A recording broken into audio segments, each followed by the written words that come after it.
Sana naman tayo sa ating anti-smoking. As you know, it is a very successful campaign. Thank you to the media for putting us in the news for 1 month, no? Bago tayo nagpasatupad ng July 1. Marami ho tayong naging kaakibat dito. Ang ating pong DOH, Philippine Medical Association, the tobacco health-related institutions like the UP School of Law. Meron po tayo dyan yung ating health justice system. At kahapon, tayo po ay binisita ng Misamis Occidental Province. They would like to declare the province as a smoke-free province. Hindi ba nakakatuwa yun? And then, nadinig naman nyo siguro, meron din ho kaming may nagkaso, pero yan ho ay very much ano ho yan. Binabantayan din po namin, nagkaroon na po ng hearing, at sa nakikita namin, wala naman ho kaming nilabag na batas ng RA 9211. Ang anti-littering natin po, by the way, just to update you, 4,628 na po ang ating na-apprehend as of today. 4,628. Ang ating pong anti-littering naman, almost 53,000 as of today. So lahat po yan ay apprehended at sila po ay nagbayad ng fine.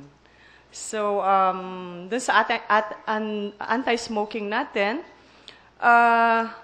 meron pong pwedeng kapalit. Kung ayaw magbayad sa kanyang offense, pwede hong sumama sa paglinis ng ating mga estero. Makakatulong pa sila sa atin.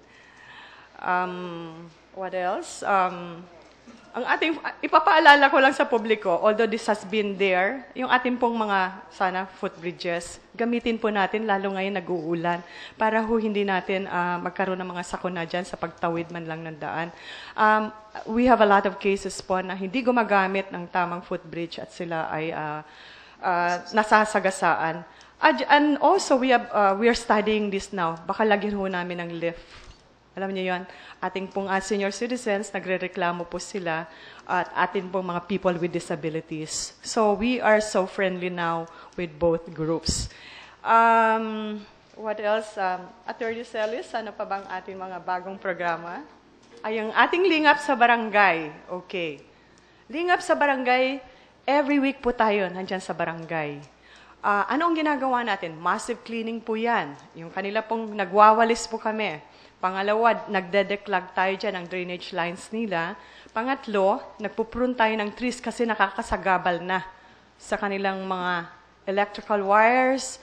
Kumisan po, hindi ba nabasa nyo sa dyaryo? Ilang years na raw ho niyang pinapaputol sana yung puno niya. So pinapuntahan na po natin yan. And then, meron ho kaming the misting na tinatawag para sa ating public schools. So, lahat ho yan. Talagang we bring 120 components po ng ating MMDA to do all of this one in barangay. Alam natin ang MMDA ay nasa 8 major thoroughfares. But for us to have a holistic approach in making Metro Manila humane and livable Metro Manila, kailangan natin siguro puntahan na rin ang mga barangays. Just for statistics lang po. There are 1,725 barangays in Metro Manila, 16 cities, 1 municipality, 12 million Filipinos, and 14 million pagka during the day. Ito pa yung mga bisita natin na 2 million na nanggagaling sa ibang lugar, kagaya ng Cavite, Pampanga, Bulacan, at other areas. Ayan, yung ating billboard. Huwag niyo ako masyadong tatanungin dyan sa billboard. Ano? Marami hong pag-uusap ang ginagawa dyan, pero ang MMDA po ay talagang pinag-iigting din ang ating pagtataguyod. Ano? At to follow the National Building Code. Marami ho tayong binigyan dyan ng notice of violations. Some of them ask for extension para makatupad po sa ating building code. At ang pinaghati-hati na rin po natin ang ating mga trabaho dyan. MMDA is for locational. LGU din po, kailangan yung permiso. At ang DPWH din po ay kasama doon dahil sa National Building Code. maybe this is a different, maybe a questioning that you can do because pinag-aaralan mabuti. And we also have a committee that was formed para doon naman sa content. Pinangungunahan po yan ng ating Mayor Del de Guzman. What else? Maybe you can ask questions now. I'm running out. Marami pa ho tayong programa.